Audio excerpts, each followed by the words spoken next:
गुणवती स्त्री को शैतान छड़ा समस्ते प्रशंसा करते, एमितिकी ख्रीष्ट मध्य ताहाकु अनुग्रहर पात्री बोली संबोधन करती। मु काहार गुण धरिछि, ख्रीष्टंकर ना ख्रीष्टारीर। मधुर वाक्य चला पथे साजे दीप आमरी चरण अलिभा आलोक देई जीवनर प्रतिपदे जीवनर प्रतिपदे बढ़ाई से सत्य पथे पथ प्रदर्शिका से जे पथ प्रदर्शिका पथ प्रदर्शिका पथ प्रदर्शिका।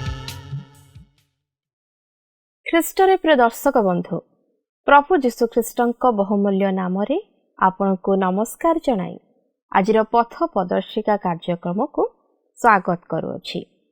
ଗତ ପାଠରେ ଆମ୍ଭେମାନେ ଯାହା ଶିକ୍ଷା କଲୁ, ବିଶ୍ୱାସ କରୁ ଆପଣମାନେ ସମସ୍ତେ ଉପକୃତ ହୋଇଥିବେ। ନିୟମିତ ଏ କାର୍ଯ୍ୟକ୍ରମ ଦେଖୁଥାନ୍ତୁ ଓ ଆମ୍ଭମାନଙ୍କ ସହିତ ଫୋନରେ ଯୋଗାଯୋଗ ଜାରି ରଖିଥାନ୍ତୁ। ପ୍ରଭୁ ନିଶ୍ଚୟ ଆଶୀର୍ବାଦ କରିବେ। ଆପଣମାନଙ୍କ ମଧ୍ୟରୁ ଯଦି କେହି ଏ ପର୍ଯ୍ୟନ୍ତ ଆମକୁ ଫୋନ୍ କରିପାରିନାହାନ୍ତି, ତେବେ ଆଜି ଆମ ସହିତ ଯୋଗାଯୋଗ କରନ୍ତୁ। ଆମେ ଆପଣଙ୍କ ଫୋନ୍ କଲ୍ର ଅପେକ୍ଷାରେ ଅଛୁ। ଈଶ୍ୱରଙ୍କ ବାକ୍ୟ ଯେପରି ଆପଣଙ୍କ ଜୀବନରେ ଏକ ଆଶ୍ଚର୍ଯ୍ୟ କାର୍ଯ୍ୟ କରିବ ଓ ଆପଣଙ୍କ ଜୀବନରେ ଯେପରି ଏକ ଭିନ୍ନ ପରିବର୍ତ୍ତନ ଆଣିବ, ଏହା ଈଶ୍ୱରଙ୍କ ନିକଟରେ ଆମର ପ୍ରାର୍ଥନା ଓ ଇଚ୍ଛା। ପ୍ରଭୁଙ୍କଠାରେ ସମ୍ପୂର୍ଣ୍ଣ ବିଶ୍ୱାସ କରନ୍ତୁ। ଆଜି ଆମେ ଆଉ ଏକ ନୂତନ ବିଷୟରେ ଅଧ୍ୟୟନ କରିବା। ତାହା ହେଲା ହିତୋପଦେଶ 31 ପର୍ବ। ଆଜିର ଏହି ଅଧ୍ୟାୟରେ ଲେଖକ ପ୍ରକାଶ କରନ୍ତି, ବର୍ତ୍ତମାନ ଆଧୁନିକ ଯୁଗରେ ଅନେକ ଭଗ୍ନ ପରିବାର, ଭଗ୍ନ ଗୃହ ଏବଂ ଅବହେଳିତ ସମ୍ପର୍କକୁ ଦେଖୁଅଛୁ। ଏହାର କାରଣ ହେଉଛି ଅପବିତ୍ର ସମ୍ପର୍କ, ବୁଦ୍ଧି, ଜ୍ଞାନ ଏବଂ ଉତ୍ତମ ଗୁଣର ଅଭାବ। ଜଗତ ଏବଂ ସମୟ ଯେତେ ପରିବର୍ତ୍ତନ ହେଲେ ମଧ୍ୟ ପାପ ସର୍ବଦା ପାପ। ତେଣୁ ଏହି ଅଧ୍ୟାୟରେ ଲେଖକ ନିଜ ମାଙ୍କ ଠାରୁ ଯାହା ଶିଖିଥିଲେ ତାହା ନିଜ ଆଗାମୀ ପିଢ଼ିକୁ ଶିଖାଉଅଛନ୍ତି। ପରମେଶ୍ୱର ଆମ୍ଭମାନଙ୍କୁ ଯେଉଁ ବଳ, ବୁଦ୍ଧି ଓ ଜ୍ଞାନ ଦେଇଅଛନ୍ତି, ତାର ଅପବ୍ୟବହାର ନ କରି ମୃତ୍ୟୁକଳ୍ପ ତିକ୍ତମନା, ଘୁଙ୍ଗା, ଅନାଥ, ଦୁଃଖୀ ଓ ଦରିଦ୍ରମାନଙ୍କ ପାଇଁ ଭଲ କରୁ। ଏହା ଏକ ସୁଶିକ୍ଷା ଏବଂ ସୁପରାମର୍ଶ ଅଟେ। ଆମ୍ଭେମାନେ ବାଇବଲରୁ ଦେଖିପାରିବା, ଦ୍ୱିତୀୟ ରାଜାବଳୀ 4 ପର୍ବ 10 ପଦ ଅନୁସାରେ ସୁନେମିଆ ସ୍ତ୍ରୀଙ୍କର ପରମେଶ୍ୱରଙ୍କ ପବିତ୍ର ଲୋକମାନଙ୍କ ପ୍ରତି ଯେଉଁ ସେବା ତାହା ବର୍ଣ୍ଣନା ହୋଇଛି। ମାଥ୍ୟୁ 27 ପର୍ବ 55 ପଦରେ ସ୍ତ୍ରୀ ଲୋକମାନଙ୍କର ଯୀଶୁଙ୍କ ପ୍ରତି ଯେଉଁ ସେବା ତାହା ପ୍ରକାଶ ହୋଇଛି। ସ୍ତ୍ରୀର ଏକ ବିଶେଷ ଦାୟିତ୍ୱ ପରିବାରରେ ଓ ମଣ୍ଡଳୀରେ ରହିଅଛି, ଯାହାକୁ ଆମେ ଜଣେ ଗୁରୁତ୍ୱପୂର୍ଣ୍ଣ ରକ୍ଷକ ମଧ୍ୟ କହିପାରିବା। ଯେଉଁମାନଙ୍କ ଦ୍ୱାରା ପରିବାର ଓ ମଣ୍ଡଳୀ ସୁଗଠିତ ହୁଏ, ତେଣୁ ଲେଖକ କୁହନ୍ତି ତାହାର ମୂଲ୍ୟ ମୁକ୍ତାଠାରୁ ମଧ୍ୟ ଅଧିକ। ଜୀବନର ଶେଷ ପର୍ଯ୍ୟନ୍ତ ତାର ନମ୍ର ଓ ବଶୀଭୂତର ଜୀବନ ପରିବାରର ଲାଭର କାରଣ ହୁଏ। ଜୀବନ ସାରା ସେ ସ୍ୱାମୀର, ସନ୍ତାନ ସନ୍ତତି, ପରିଜନ ଓ ଦାସ ଦାସୀମାନଙ୍କ ପାଇଁ ରାତ୍ର ଥାଉ ଥାଉ ଉଠେ ଓ ସମସ୍ତଙ୍କ ପାଇଁ କର୍ମ ନିରୂପଣ କରେ ଓ ନିଜେ ମଧ୍ୟ ଅଣ୍ଟା ବାନ୍ଧି ସମସ୍ତ ପରିଶ୍ରମ କରେ। ସବୁଠାରୁ ବଡ଼ ବିଷୟ, ସେ ପରମେଶ୍ୱରଙ୍କୁ ଭୟ କରେ। ସେଥିପାଇଁ ମନ୍ଦ, ଅଧର୍ମ, ଅଳସ ଓ ସଜବାଜ ଅଭ୍ୟାସଠାରୁ ନିଜକୁ ପୃଥକ ରଖି ପରିବାର ଓ ପରମେଶ୍ୱରଙ୍କ ଲୋକମାନଙ୍କର ଚିନ୍ତା ଓ ବ୍ୟବସ୍ଥା କରେ। ତେଣୁ ପରମେଶ୍ୱରଙ୍କ ଠାରୁ ପ୍ରଶଂସା ପାଇବା ସଙ୍ଗେ ସଙ୍ଗେ ସ୍ୱାମୀ ଓ ପିଲାମାନଙ୍କ ଠାରୁ ମଧ୍ୟ ପ୍ରଶଂସା ପାଏ। ଆସନ୍ତୁ ଏ ବିଷୟରେ ଅଧିକ ଶିକ୍ଷା କରିବା ପୂର୍ବରୁ ଗୋଟିଏ ଭକ୍ତିମୂଳକ ଗୀତ ଶୁଣିବା। ଶିଶୁ ପରି ଏ ଜୀବନ ଯେ क्षेपण मिले तांकु स्वर्गे स्थान आत्मारे जे दिनहीन शुद्ध जात करण जाए से स्वर्ग भुवन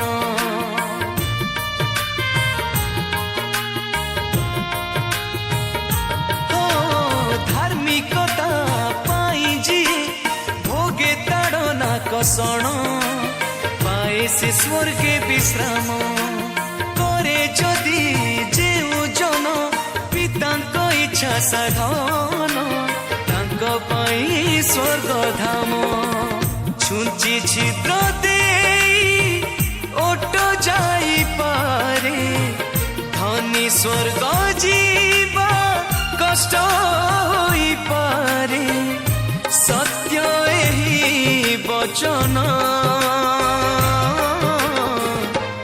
मानि जा हे मानव गण मानि जा हे मानव गण सरग राइज जीवा पाई बंधु नुहई सहज सरग राइज जीवा पाई बंधु आसନ୍ତୁ ବର୍ତ୍ତମାନ ଆମେ ପ୍ରଭୁଙ୍କର ବାକ୍ୟ ମଧ୍ୟକୁ ଯିବା। ଆଜି ଆମେ ହିତୋପଦେଶ ପୁସ୍ତକର 31 ପର୍ବଟିକୁ ଅର୍ଥାତ୍ ଶେଷ ପର୍ବଟିକୁ ଅଧ୍ୟୟନ କରିବା ନିମନ୍ତେ ଯିବା। ଏହି ପର୍ବରେ ନିହିତ ହିତୋପଦେଶଗୁଡ଼ିକ ରାଜା ଲମୁଏଲଙ୍କର କଥା। ଏହି ପର୍ବର ଅତି ପରିଚିତ ମୁଖ୍ୟ ପ୍ରସଙ୍ଗ ହେଉଛି ଏକ ସ୍ତ୍ରୀକୁ କିପରି ମନୋନୟନ କରିବାକୁ ହେବ ବା ପସନ୍ଦ କରିବାକୁ ହେବ ସେହି ବିଷୟରେ ଉପଦେଶ। ହିତୋପଦେଶ 31 ପର୍ବର ପ୍ରଥମ ପଦରେ ଏହିପରି ଲେଖା ଅଛି, ଲମୁଏଲ ରାଜାର କଥା ଅର୍ଥାତ୍ ତାହାର ମାତା ତାହାକୁ ଯାହା ଶିଖାଇଥିଲା ସେହି ଭାରୋକ୍ତି। ମୁଁ ବିଶ୍ୱାସ କରେ ଯେ ଏହି ପର୍ବଟି ସଲୋମନଙ୍କ ଦ୍ୱାରା ଲିଖିତ। ଲମୁଏଲ ନାମରେ କୌଣସି ରାଜା ନାହାନ୍ତି। ରାଜା ସଲୋମନଙ୍କୁ ଈଶ୍ୱର ଯେଉଁ ନାମ ଦେଇଥିଲେ ତାହା ହେଉଛି ଜିଦିଦିୟ, ଯାହାର ଅର୍ଥ ହେଉଛି ପ୍ରଭୁଙ୍କର ପ୍ରିୟ ପାତ୍ର, ଯାହା ଦ୍ୱିତୀୟ ସାମୁଏଲ 12 ପର୍ବର 25 ପଦରେ ଆମେ ଲକ୍ଷ୍ୟ କରିବାକୁ ପାରୁ। କିନ୍ତୁ ଲମୁଏଲ ନାମର ଅର୍ଥ ପ୍ରଭୁଙ୍କ ନିମନ୍ତେ ଉତ୍ସର୍ଗୀକୃତ। ମୋର ଅନୁମାନ ଏହି ଲମୁଏଲ ନାମଟି ସଲୋମନଙ୍କ ମାତା ବତ୍ସେବା ସଲୋମନଙ୍କୁ ପ୍ରଦାନ କରିଥିଲେ। ଯେପରି ଆମ୍ଭମାନଙ୍କର ମାଆମାନେ ଆମ୍ଭମାନଙ୍କୁ ଅତି ସ୍ନେହସୂଚକ ଏକ ଏକ ନାମ ଦେଇଥାନ୍ତି, ଯେଉଁ ନାମକୁ ଉଚ୍ଚାରଣ କରିବା ପାଇଁ ବା ଅନ୍ୟମାନଙ୍କ ନିକଟରେ ପ୍ରକାଶ କରିବା ପାଇଁ ଆମେ ଲଜ୍ଜାବୋଧ କରୁ। କ'ଣ ଏହା ସତ ନୁହେଁ କି? ସମ୍ଭବତଃ ସଲୋମନଙ୍କର ମାତା ସଲୋମନଙ୍କୁ ଅତି ସ୍ନେହସୂଚକ ଏକ ନାମ ଦେଇଥାଇପାରନ୍ତି, ଆଉ ସେହି ନାମ ଲମୁଏଲ ହୋଇଥାଇପାରେ ଓ ସେହି ରାଜା ପ୍ରାସାଦର ଚତୁର୍ଦିଗରେ ଲୋକମାନେ ଏହି ଲମୁଏଲ ନାମକୁ ଶୁଣିଥିବେ। ଏହି ଉପଦେଶଗୁଡ଼ିକ ଏକ ପୁତ୍ରକୁ ତାହାର ମାତାର ଉପଦେଶ ଥିଲା। ଏହା ଏକ ପ୍ରକାରେ ମାଆମାନଙ୍କର ଏକ ମହାନ ଦିନର ସମ୍ବାଦକୁ ମଧ୍ୟ ପ୍ରସ୍ତୁତ କରେ। 31 ପର୍ବର 2 ପଦରେ ଲେଖା ଅଛି, ହେ ମୋହର ପୁତ୍ର, ହେ ମୋ ଗର୍ଭର ପୁତ୍ର, ହେ ମୋ ମାନତର ପୁତ୍ର, କ'ଣ କହିବି? ବତ୍ସେବା ପଚାରୁଛନ୍ତି, ମୁଁ ତୁମକୁ କ'ଣ କହିବି? ଅର୍ଥାତ୍ ସେ କିଛି କହିବାକୁ ଚାହାନ୍ତି, କାରଣ ସେ ସଲୋମନଙ୍କଠାରେ ତାହାଙ୍କ ପିତା ଦାଉଦଙ୍କର କେତେକ ଗୁଣ ଲକ୍ଷ୍ୟ କରିବାକୁ ପାରିଥିଲେ। ସେ ଦାଉଦଙ୍କର ପାପକୁ ଭଲ ଭାବେ ସ୍ମରଣ କଲେ। ମୁଁ ଭାବେ ନାହିଁ ଯେ ଏହା ବତ୍ସେବାର ପାପ ଥିଲା, ମାତ୍ର ମୁଁ ଭାବେ ଏହା ଦାଉଦଙ୍କର ପାପ ଥିଲା। ମାଥ୍ୟୁ ପ୍ରଥମ ପର୍ବର 6 ପଦରେ ଏହିପରି ଲେଖା ଅଛି, ଦାଉଦ ଉରିୟଙ୍କ ଭାର୍ଯ୍ୟାଙ୍କ ଗର୍ଭରୁ ସଲୋମନଙ୍କୁ ଜନ୍ମ ଦେଲେ। ଏଠାରେ ଏପରିକି ବତ୍ସେବାଙ୍କ ନାମ ଉଲ୍ଲେଖ ହୋଇନାହିଁ। ମୁଁ ବିଶ୍ୱାସ କରେ ଯେ ଈଶ୍ୱର ଏଠାରେ ପରିଷ୍କାର ଭାବେ ଜଣାଇ ଦିଅନ୍ତି ଏହା ଦାଉଦଙ୍କର ପାପ ଥିଲା। ସଲୋମନ ଯେଉଁ ପରୀକ୍ଷାର ସମ୍ମୁଖୀନ ହେବାକୁ ଯାଉଥିଲେ ତାହା ସେ ଲକ୍ଷ୍ୟ କରିପାରୁଥିଲେ। ତେଣୁକରି ସେ ସଲୋମନଙ୍କୁ କେତେକ ଉପଦେଶ ପ୍ରଦାନ କରନ୍ତି। ହେ ମୋହର ପୁତ୍ର, ହେ ମୋର ଗର୍ଭର ପୁତ୍ର, ହେ ମୋର ମାନତର ପୁତ୍ର, କ'ଣ କହିବି? ସେ ତାହାଙ୍କୁ ଈଶ୍ୱରଙ୍କ ଉଦ୍ଦେଶ୍ୟରେ ଉତ୍ସର୍ଗ କରିଥିଲେ। ତେଣୁକରି ସେ ଚାହୁଁଥିଲେ ତାହାଙ୍କ ପୁତ୍ର ସଲୋମନ ଯେପରି ତାହାଙ୍କ ପିତା ଦାଉଦଙ୍କ ପରି ପ୍ରଲୋଭନରେ ପଡ଼ି ନ ଯାଆନ୍ତି, ସେଥିପାଇଁ ସେ ତାହାଙ୍କୁ କେତେକ ଉପଦେଶ ପ୍ରଦାନ କରନ୍ତି। 31 ପର୍ବର 3 ପଦରେ ଲେଖା ଅଛି, ତୁମ୍ଭେ ସ୍ତ୍ରୀ ଲୋକଙ୍କୁ ଆପଣା ବଳ ଦିଅ ନାହିଁ, ଅବା ରାଜାମାନେ ଯହିଁରେ ବିନଷ୍ଟ ହୁଅନ୍ତି ତହିଁରେ ଗତି କର ନାହିଁ। ସେ ଦାଉଦଙ୍କୁ ଜାଣିଥିଲେ। ଦାଉଦ କିପରି ସ୍ତ୍ରୀ ବିଷୟକ ପ୍ରଲୋଭନରେ ପତିତ ହେଲେ ତାହା ସେ ଜାଣିଥିଲେ। ଦାଉଦଙ୍କ ଜୀବନର ଦୁର୍ବଳତାକୁ ସେ ଭଲ ଭାବେ ଜାଣିଥିଲେ। ତେଣୁକରି ସେ ସଲୋମନଙ୍କୁ ସେଥିପ୍ରତି ସତର୍କ କରାଇ ଦିଅନ୍ତି ଓ ସେହି ପଥରୁ ଦୂରେଇ ରହିବା ନିମନ୍ତେ ତାହାଙ୍କୁ ଉପଦେଶ ପ୍ରଦାନ କରନ୍ତି। 31 ପର୍ବର 4 ଓ 5 ପଦରେ ଏହିପରି ଲେଖା ଅଛି, ହେ ଲମୁଏଲ, ରାଜାମାନଙ୍କର ଦ୍ରାକ୍ଷାରସ ପାନ କରିବା ଉଚିତ ନୁହେଁ। ରାଜାମାନଙ୍କର ଉଚିତ ନୁହେଁ। କିଓବା ମଦ୍ୟ କାହିଁ ବୋଲି କହିବା ଭୂପତିମାନଙ୍କର ଉଚିତ ନୁହେଁ।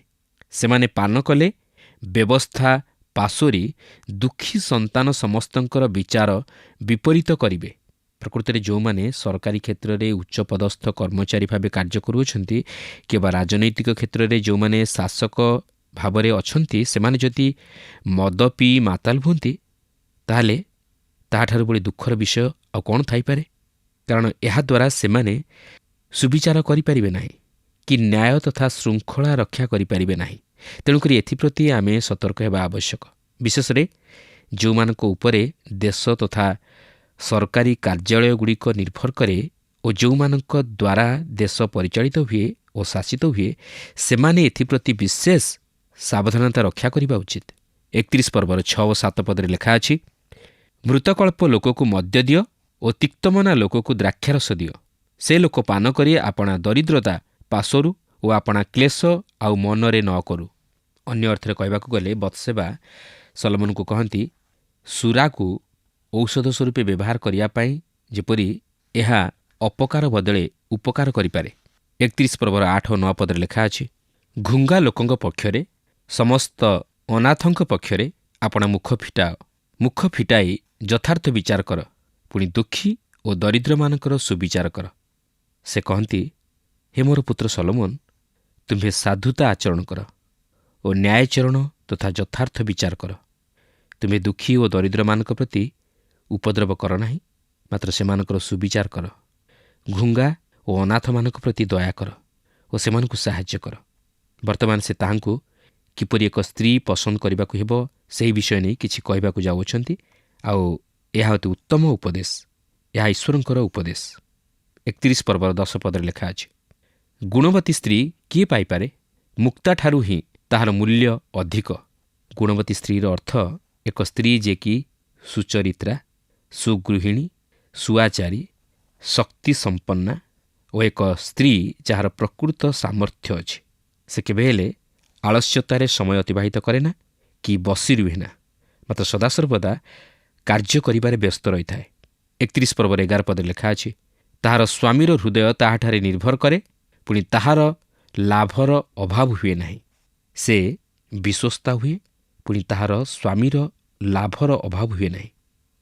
ସେ ତାହାର ସ୍ୱାମୀର ଅର୍ଥକୁ ଅଯଥାରେ ଅପବ୍ୟୟ କରେ ନାହିଁ। ସେ ତାହାର ସ୍ୱାମୀ ପ୍ରତି ଅତି ସହାୟକ ହୁଏ ଓ ସ୍ୱାମୀର ଆବଶ୍ୟକତା ପ୍ରତି ଦୃଷ୍ଟି ଦିଏ।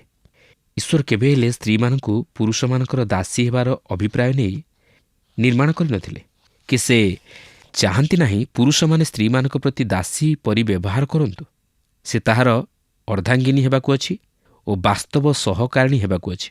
ଈଶ୍ୱର ଯେତେବେଳେ ହବାକୁ ଆଦମଙ୍କର ସହକାରିଣୀ କରି ନିର୍ମାଣ କଲେ, ସେତେବେଳେ ସେ ଆଦମଙ୍କର ଅନ୍ୟ ଅର୍ଦ୍ଧାଂଶ ନିର୍ମାଣ କଲେ। କାରଣ ଈଶ୍ୱର ଯେପର୍ଯ୍ୟନ୍ତ ହବାକୁ ନିର୍ମାଣ କରି ଆଦମଙ୍କୁ ଦେଇନଥିଲେ, ସେ ପର୍ଯ୍ୟନ୍ତ ଆଦମ କେବଳ ଅଧା ମନୁଷ୍ୟ ହୋଇ ରହିଥିଲେ। ମାତ୍ର ସେ ହବାଙ୍କୁ ପାଇବା ପରେ ସମ୍ପୂର୍ଣ୍ଣ ମନୁଷ୍ୟରେ ପରିଣତ ହେଲେ।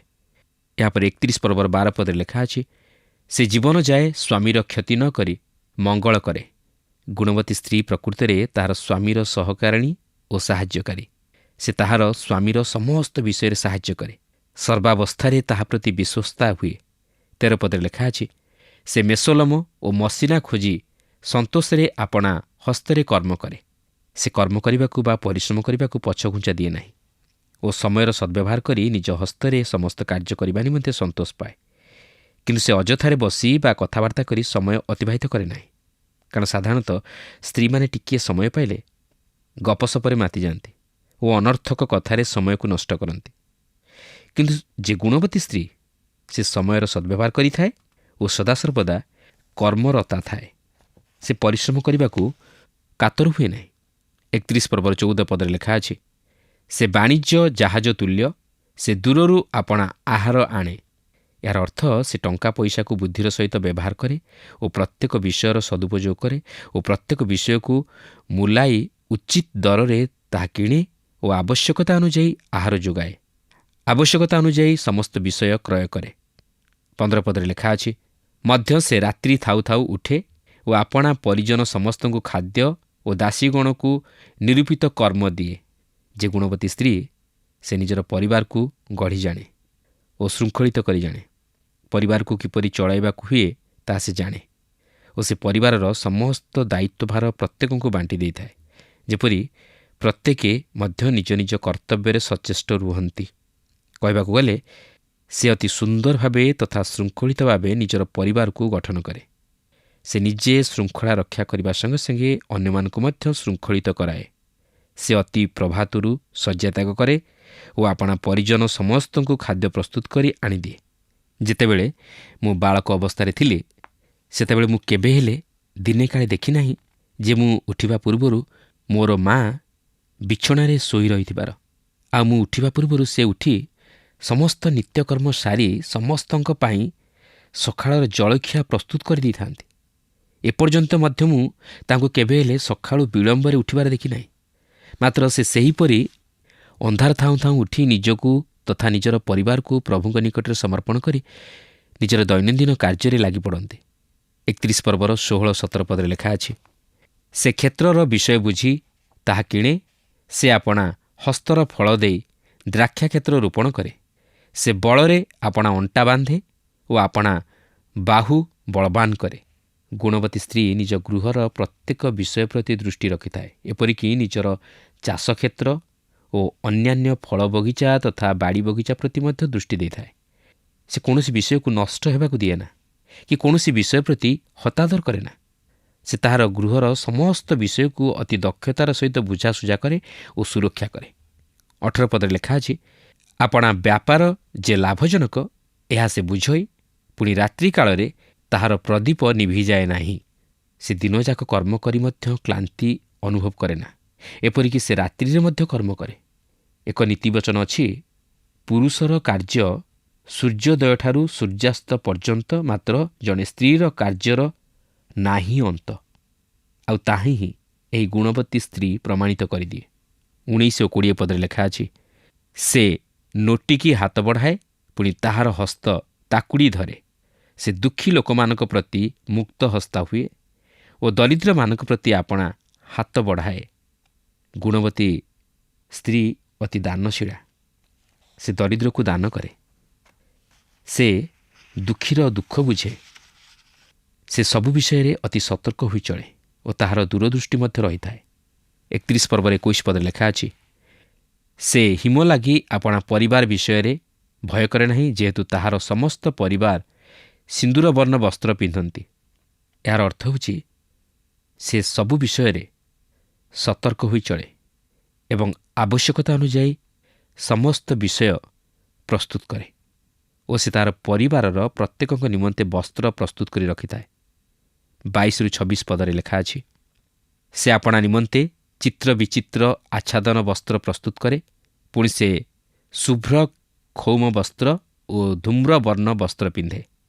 ତାହାର ସ୍ୱାମୀ ଦେଶୀୟ ପ୍ରାଚୀନମାନଙ୍କ ସଙ୍ଗେ ନଗର ଦ୍ୱାରରେ ବସିବା ବେଳେ ଚିହ୍ନାଯାଏ। ସେ ସୂକ୍ଷ୍ମ ବସ୍ତ୍ର ପ୍ରସ୍ତୁତ କରି ବିକ୍ରୟ କରେ, ପୁଣି ବଣିକମାନଙ୍କ ହସ୍ତରେ କଟିବନ୍ଧନ ସମର୍ପଣ କରେ। ବଳ ଓ ଶୋଭା ତାହାର ବସ୍ତ୍ର ସ୍ୱରୂପ, ପୁଣି ଭବିଷ୍ୟତ କାଳ ବିଷୟରେ ସେ ହାସ୍ୟ କରେ। ସେ ଜ୍ଞାନରେ ଆପଣା ମୁଖ ଫିଟାଏ, ତାହାର ଜିହ୍ୱାରେ ଦୟାର ବ୍ୟବସ୍ଥା ଥାଏ। ଅନ୍ୟ ଅର୍ଥରେ କହିବାକୁ ଗଲେ ସେ ଉପଦେଶ ଦେବାରେ ଓ ଶିକ୍ଷା ଦେବାରେ ଉଭୟ ଜ୍ଞାନୀ ଓ ଦୟାଳୁ ଅଟେ। ସେ ଜ୍ଞାନର ସହିତ ଆଚରଣ କରେ ଓ ଦୟାର ସହିତ ବ୍ୟବହାର କରେ। ପ୍ରକୃତରେ ଏହିପରି ସ୍ତ୍ରୀମାନଙ୍କୁ ପାଇବା ଏକ ଆଶ୍ଚର୍ଯ୍ୟର ବିଷୟ, ଆଉ ଏହା କେବଳ ଈଶ୍ୱରଙ୍କର ଆଶୀର୍ବାଦର ଦାନ। ଈଶ୍ୱର ହିଁ କେବଳ ଏହି ପ୍ରକାର ସ୍ତ୍ରୀମାନଙ୍କୁ ପ୍ରଦାନ କରିଥାନ୍ତି, ଯେଉଁମାନେ କି ସୁନ୍ଦର ଗୃହଟିଏ ଗଢ଼ିପାରନ୍ତି, ସୁନ୍ଦର ପରିବାରଟିଏ ଗଢ଼ିପାରନ୍ତି। କେବଳ ସେତିକି ନୁହେଁ, ପରିବାରକୁ ପ୍ରଭୁରେ ବଢ଼ାଇ ପାରନ୍ତି, ପରିବାରର ଆବଶ୍ୟକତା ପ୍ରତି ଦୃଷ୍ଟି ଦିଅନ୍ତି ଏବଂ ପରିବାରକୁ ଶୃଙ୍ଖଳିତ କରି ଗଢ଼ି ତୋଳନ୍ତି। ଏହା ହେଉଛି ଗୁଣବତୀ ସ୍ତ୍ରୀର କାର୍ଯ୍ୟ। ଏହାପରେ 31 ପର୍ବର 27-30 ପଦରେ ଲେଖା ଅଛି, ସେ ଆପଣା ପରିବାରର ଆଚରଣରେ ମନୋଯୋଗ କରେ, ପୁଣି ଆଳସ୍ୟର ଆହାର ଖାଏ ନାହିଁ। ତାହାର ସନ୍ତାନମାନେ ଉଠି ତାହାକୁ ଧନ୍ୟ ଧନ୍ୟ କହନ୍ତି ଓ ତାହାର ସ୍ୱାମୀ ହିଁ ତାହାକୁ ଏରୂପ ପ୍ରଶଂସା କରେ। ଅନେକ କନ୍ୟା ଗୁଣ ଦେଖାଇଅଛନ୍ତି, ମାତ୍ର ତୁମ୍ଭେ ସେ ସମସ୍ତଙ୍କ ଅପେକ୍ଷା ଶ୍ରେଷ୍ଠ। ଲାବଣ୍ୟ ପ୍ରବଞ୍ଚନାଜନକ ଓ ସୌନ୍ଦର୍ଯ୍ୟ ଅସାର, ମାତ୍ର ଯେଉଁ ସ୍ତ୍ରୀ ସଦାପ୍ରଭୁଙ୍କୁ ଭୟ କରେ ସେ ପ୍ରଶଂସିତା ହେବ। ବତ୍ସେବା ତାଙ୍କର ପୁତ୍ର ସଲୋମନଙ୍କୁ ଏହିପରି ଉପଦେଶ ଦିଅନ୍ତି, ହେ ଯୁବକ, ପ୍ରଥମେ ତୁମେ ଏହିପରି ଏକ ସ୍ତ୍ରୀକୁ ଅନ୍ୱେଷଣ କର ଓ ପସନ୍ଦ କର, ଯେ କି ପ୍ରଭୁଙ୍କୁ ଭୟ କରୁଥିବ, ଈଶ୍ୱରଙ୍କୁ ଜାଣିଥିବ। ଅନ୍ୟ ଅର୍ଥରେ କହିବାକୁ ଗଲେ ଆମେ ଏପରି ସ୍ତ୍ରୀକୁ ପସନ୍ଦ କରିବା ଉଚିତ, ଯେ କି ଖ୍ରୀଷ୍ଟ ବିଶ୍ୱାସୀ ହୋଇଥିବ, ଖ୍ରୀଷ୍ଟଙ୍କୁ ଜାଣିଥିବ ଓ ଈଶ୍ୱରଙ୍କୁ ଭୟ କରୁଥିବ। ଆମେ କେବଳ ତାହାର ବାହ୍ୟ ସୌନ୍ଦର୍ଯ୍ୟ ପ୍ରତି ଦୃଷ୍ଟି ଦେବା ଉଚିତ ନୁହେଁ, ମାତ୍ର ତାହାର ଅନ୍ତରର ସୌନ୍ଦର୍ଯ୍ୟ ପ୍ରତି ଦୃଷ୍ଟି ଦେବା ଆବଶ୍ୟକ। କାରଣ ଲେଖା ଅଛି, ଯେଉଁ ସ୍ତ୍ରୀ ସଦାପ୍ରଭୁଙ୍କୁ ଭୟ କରେ ସେ ପ୍ରଶଂସିତା ହେବ। ତାହା ହିଁ ହେଉଛି ଲକ୍ଷ୍ୟ କରିବାର ଗୁରୁତ୍ୱପୂର୍ଣ୍ଣ ବିଷୟ। ତାହେଲେ ଆପଣ ଏକ ଗୁଣବତୀ ସ୍ତ୍ରୀକୁ ପାଇପାରିବେ। ତାହେଲେ ଏକ ଗୁଣବତୀ ସ୍ତ୍ରୀର ପ୍ରଧାନ ଲକ୍ଷଣ କ'ଣ? ସେ ସଦାପ୍ରଭୁଙ୍କୁ ଭୟ କରେ। ପ୍ରିୟ ବନ୍ଧୁ, ଯେଉଁ ସ୍ତ୍ରୀମାନେ ପ୍ରଭୁଙ୍କୁ ଭୟ କରନ୍ତି ସେମାନେ ଆଶୀର୍ବାଦ ପ୍ରାପ୍ତ ହୁଅନ୍ତି। ସେମାନେ ପରିବାର ପ୍ରତି ମଧ୍ୟ ଆଶୀର୍ବାଦ ବର୍ତ୍ତାନ୍ତି। ସେମାନେ ସେମାନଙ୍କର ସ୍ୱାମୀମାନଙ୍କର ମଧ୍ୟ ଆଶୀର୍ବାଦର କାରଣ ହୁଅନ୍ତି। ତେଣୁକରି ଯେତେବେଳେ ଆମମାନେ ସ୍ତ୍ରୀଟିଏ ଅନ୍ୱେଷଣ କରୁ, ଆମେ କେବଳ ବାହ୍ୟ ସୌନ୍ଦର୍ଯ୍ୟକୁ ଦେଖିବା ଉଚିତ ନୁହେଁ, ମାତ୍ର ଭିତରର ସୌନ୍ଦର୍ଯ୍ୟକୁ ଦେଖିବା ଉଚିତ। ଯେଉଁମାନଙ୍କର ବାହ୍ୟ ସୌନ୍ଦର୍ଯ୍ୟ ରହିଥାଏ, କେବଳ ସେମାନଙ୍କୁ ଯଦି ଆମେ ଦେଖିବା, ତାହେଲେ ଆମମାନେ ହୁଏତ ଆମମାନଙ୍କର ଚିନ୍ତାଧାରାରେ, ଆମମାନଙ୍କର ମନୋନୟନରେ ଭୁଲ କରିବା। କିନ୍ତୁ ଯଦି ଆମମାନେ ପ୍ରଭୁଙ୍କୁ ସମ୍ମୁଖରେ ରଖି ଏବଂ ସ୍ତ୍ରୀମାନଙ୍କର ପ୍ରଭୁଭୟ ଜୀବନକୁ ଦେଖି ଯଦି ଆମମାନେ ସେମାନଙ୍କୁ ପସନ୍ଦ କରିବା, ସେମାନଙ୍କୁ ସ୍ତ୍ରୀ ରୂପେ ଗ୍ରହଣ କରିବା, ତାହେଲେ ଆମମାନେ ଆଶୀର୍ବାଦର ଅଧିକାରୀ ହୋଇପାରିବା। ଏକ ସୁଖକର ଏବଂ ଶାନ୍ତିକର ପାରିବାରିକ ଜୀବନ ମଧ୍ୟ ଅତିବାହିତ କରିପାରିବା। 31 ପର୍ବର 31 ପଦରେ ଲେଖା ଅଛି, ତାହାର ହାତର ଫଳ ତାହାକୁ ଦିଅ, ପୁଣି ତାହାର ନିଜ କର୍ମ ନଗର ଦ୍ୱାରରେ ତାହାର ପ୍ରଶଂସା କରୁ। ବାସ୍ତବରେ ଗୁଣବତୀ ସ୍ତ୍ରୀ ଜଣେ ଉତ୍ତମ ମାତା ହେବାର ସୌଭାଗ୍ୟ ଅର୍ଜନ କରିପାରେ। ସେ ତାହାର କାର୍ଯ୍ୟକଳାପ ନେଇ ପ୍ରଶଂସିତା ହୁଏ। ସମସ୍ତେ ତାହାକୁ ଧନ୍ୟା ବୋଲି କହି ତାହାର ପ୍ରଶଂସା କରନ୍ତି। ଏହି 31 ପର୍ବରେ ଜଣେ ଗୁଣବତୀ ସ୍ତ୍ରୀର ଉତ୍ତମ ଉତ୍ତମ ଗୁଣଗୁଡ଼ିକ କ'ଣ ତାହା ଲକ୍ଷ୍ୟ କରିବାକୁ ପାରିଲୁ। ବିଶେଷ କରି ତାର ଜୀବନରେ ପ୍ରଭୁ ଭୟ ରହିଥାଏ।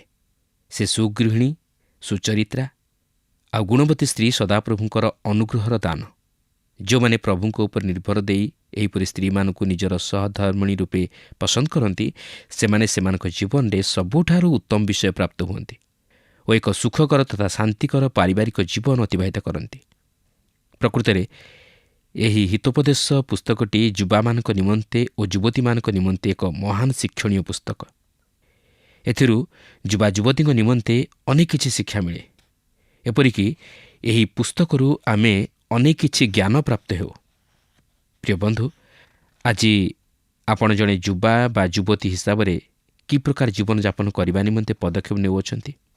କିନ୍ତୁ ଆପଣ ଯଦି ଏହି ପୁସ୍ତକଟିକୁ ଭଲ ଭାବେ ଅଧ୍ୟୟନ କରି ତଦନୁଯାୟୀ ପଦକ୍ଷେପ ନେବେ, ତାହେଲେ ମୁଁ ଦୃଢ଼ତାର ସହିତ କହିପାରେ ଯେ ଆପଣ ନିଜ ଜୀବନରେ ଉଚିତ ପଦକ୍ଷେପ ନେଇପାରିବେ ଓ ଆପଣଙ୍କର ପାଦ ବିକ୍ଷେପ କେବେ ହେଲେ ଖସିଯିବ ନାହିଁ ଓ ଆପଣ ସେହି ବିନାଶର ପଥରୁ ନିଜର ଜୀବନକୁ ରକ୍ଷା କରିପାରିବେ। ପ୍ରିୟ ବନ୍ଧୁ, ଏହି ଜଗତ ହେଉଛି ଆମମାନଙ୍କ ନିମନ୍ତେ ଏକ ଅନ୍ଧକାରମୟ ଜଗତ। ଏହି ଜଗତ ମଧ୍ୟରେ ଆଲୋକର ପଥ ଖୋଜି ପାଇବା ଏତେ ସହଜ ବିଷୟ ନୁହେଁ। କିନ୍ତୁ ଈଶ୍ୱରଙ୍କ ବାକ୍ୟ ଦ୍ୱାରା ଯଦି ଆମମାନେ ସଦାସର୍ବଦା ନିଜକୁ ଦେଖିବା, ନିଜର ଜୀବନକୁ ସମୀକ୍ଷା କରିବା, ନିଜର ଜୀବନକୁ ସଜାଡ଼ିବା, ତାହେଲେ ଆମ୍ଭେମାନେ ନିଶ୍ଚିତ ଭାବରେ ସେହି ଆଲୋକର ପଥରେ ଅଗ୍ରସର ହୋଇପାରିବା। ପ୍ରିୟ ବନ୍ଧୁ, ଈଶ୍ୱରଙ୍କର ବାକ୍ୟ ଆମମାନଙ୍କର ଜୀବନର ପ୍ରତ୍ୟେକ ପରିସ୍ଥିତି ନିମନ୍ତେ, ପ୍ରତ୍ୟେକ ସମୟ ନିମନ୍ତେ ଏବଂ ପ୍ରତ୍ୟେକ ସମସ୍ୟା ନିମନ୍ତେ ଉତ୍ତର ପ୍ରଦାନ କରେ ଏବଂ ପ୍ରତ୍ୟେକ ସମସ୍ୟାର ସମାଧାନ ନିମନ୍ତେ ବାଟ ଦେଖାଏ। ତେଣୁ ଆସୁ ଈଶ୍ୱରଙ୍କର ବାକ୍ୟ ଅଧ୍ୟୟନକୁ ପ୍ରଥମ ସ୍ଥାନ ଦେଇ ଈଶ୍ୱରଙ୍କର ବାକ୍ୟ ଅନୁଯାୟୀ ଆମମାନେ ନିଜର ଜୀବନକୁ, ନିଜର ପରିବାରର ଜୀବନକୁ ସଜାଡ଼ିବା ପାଇଁ ଚେଷ୍ଟା କରୁ। ପ୍ରଭୁ ଆମ ପ୍ରତ୍ୟେକଙ୍କୁ ଏହି ସଂକ୍ଷିପ୍ତ ଆଲୋଚନା ମଧ୍ୟ ଦେଇ ଆଶୀର୍ବାଦ କରନ୍ତୁ। ପ୍ରିୟ ଭାଇ ଭଉଣୀମାନେ, ମୋର ବିଶ୍ୱାସ ଆଜିର ଅଧ୍ୟୟନଟି ଆପଣମାନଙ୍କୁ ଭଲ ଲାଗିଥିବ ଓ ଆପଣମାନେ ଆତ୍ମିକ ଜୀବନରେ ଉପକୃତ ହୋଇଥିବେ। ଲାବଣ୍ୟ ଓ ସୌନ୍ଦର୍ଯ୍ୟ ତୃଣର ପୁଷ୍ପ ପରି ଶୁଖିଯାଏ ଓ ଝଡ଼ିଯାଏ।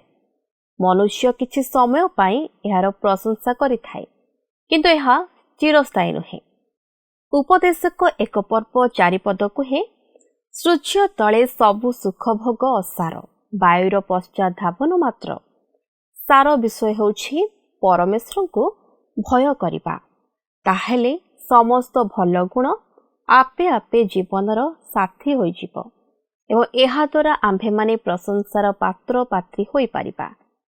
ଧନ୍ୟ ସେହି ବ୍ୟକ୍ତି ଯାହାକୁ ପରମେଶ୍ୱର ପ୍ରଶଂସା କରନ୍ତି।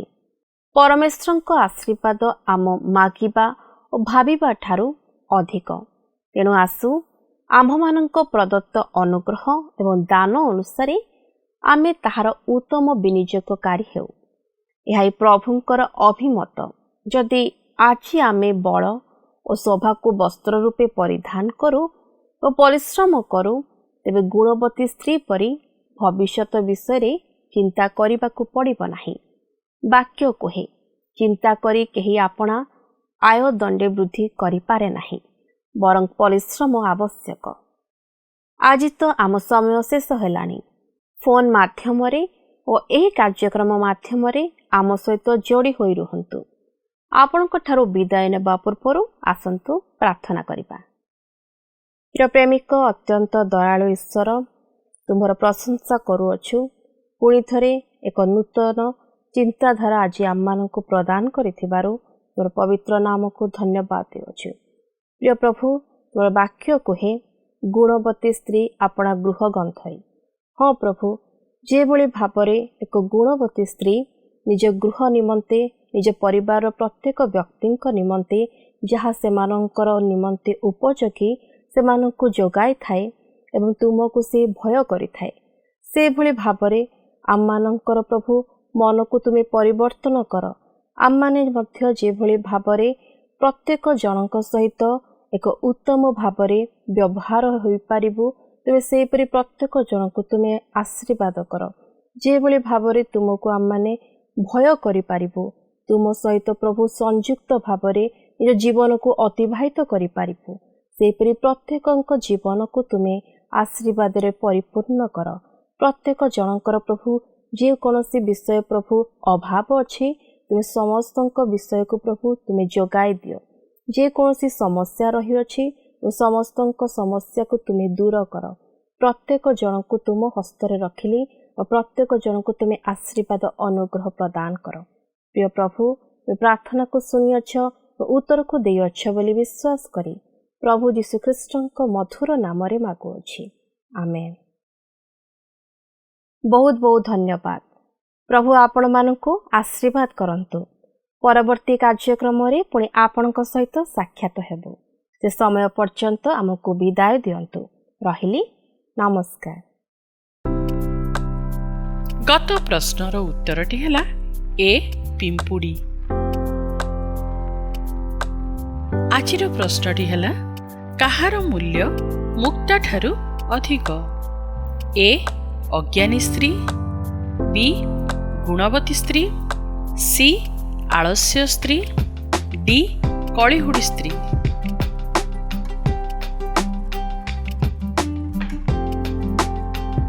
এই ପ୍ରଶ୍ନର ଉତ୍ତର ଆସନ୍ତାକାଲି ସନ୍ଧ୍ୟା 6ଟା ମଧ୍ୟରେ option A, B, C, D ମଧ୍ୟରୁ ସଠିକ୍ ଉତ୍ତର ବାଛି ଆପଣଙ୍କ ନାମ ଓ ସମ୍ପୂର୍ଣ୍ଣ ଠିକଣା ସହିତ 9777221415 ଫୋନ୍ ନମ୍ବରରେ SMS କିମ୍ବା ହ୍ୱାଟ୍ସଆପ୍ ଦ୍ୱାରା ଜଣାଇବାକୁ ଅନୁରୋଧ। ଯଦି ଆପଣଙ୍କୁ ଆମ କାର୍ଯ୍ୟକ୍ରମ ଭଲ ଲାଗୁଛି, ତେବେ 044490812996ରେ ମିସ୍ଡ କଲ୍ ଦେଇ ବିଜୟୀ ହୋଇପାରିବେ।